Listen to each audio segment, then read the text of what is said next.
अस्सलाम वालेकुम स्टूडेंट्स, कैसे हैं आप लोग? ठीक हैं जी। आज की वीडियो हमारी बहुत ज़्यादा इंपॉर्टेंट स्टूडेंट्स स्पेशल एग्जाम से रिलेटेड, उसके रिजल्ट से रिलेटेड मैं बहुत सारी वीडियोस बना चुका हूं, आप लोग उनको देख सकते हो। उम्मीद है कि आपका जो भी क्वेश्चन है वो क्लियर हो जाएगा।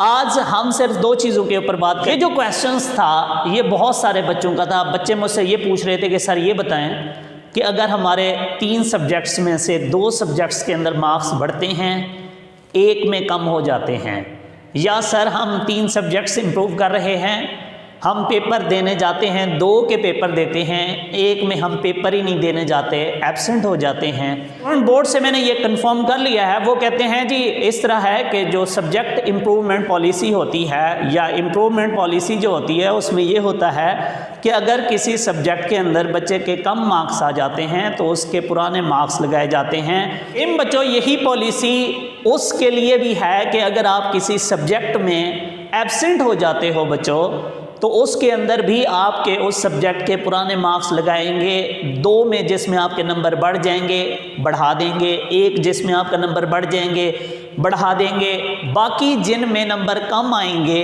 या जिन में आप एब्सेंट हो गए स्टूडेंट, इन स्टूडेंट दोनों केसेस के अंदर उस सब्जेक्ट में आपके मार्क्स जो है वो पुराने लगाए जाएंगे और आपका रिज़ल्ट तैयार किया जाएगा।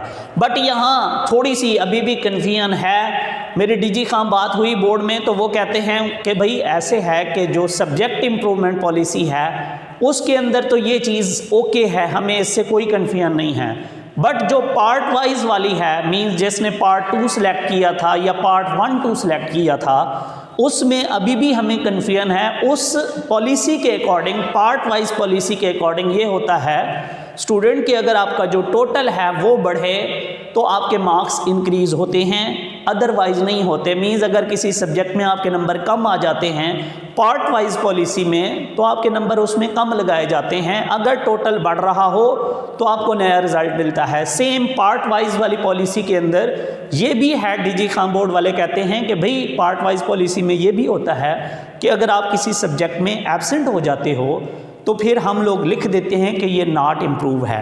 मींस अगर तो आप लोग बच्चों सब्जेक्ट वाइज वाली इम्प्रूवमेंट कैटेगरी के हो फिर तो 100% कंफर्म है उस सब्जेक्ट के अंदर आपके मार्क्स कम आ जाते हैं या आप उसमें एब्सेंट हो जाते हो, आपके पुराने मार्क्स लगा के आपका नया रिजल्ट बनाया जाएगा। दूसरा क्वेश्चन स्टूडेंट्स का ये था कि सर ये बताएं कि हमारा जो रिजल्ट है स्पेशल एग्जाम का वो कब आ रहा है। तो बच्चों याद रखिएगा आप लोगों का जो रिजल्ट होता है वो 1 से 1.5 माह के बाद आता है।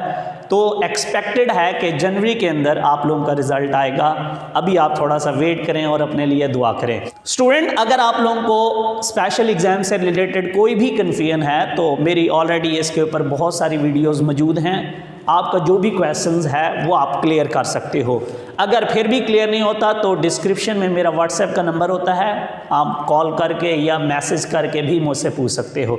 मैं उम्मीद करता हूँ स्टूडेंट ये मेरी वीडियो आप लोगों के लिए हेल्पफुल होगी। Thank you so much. अल्लाह हाफिज़।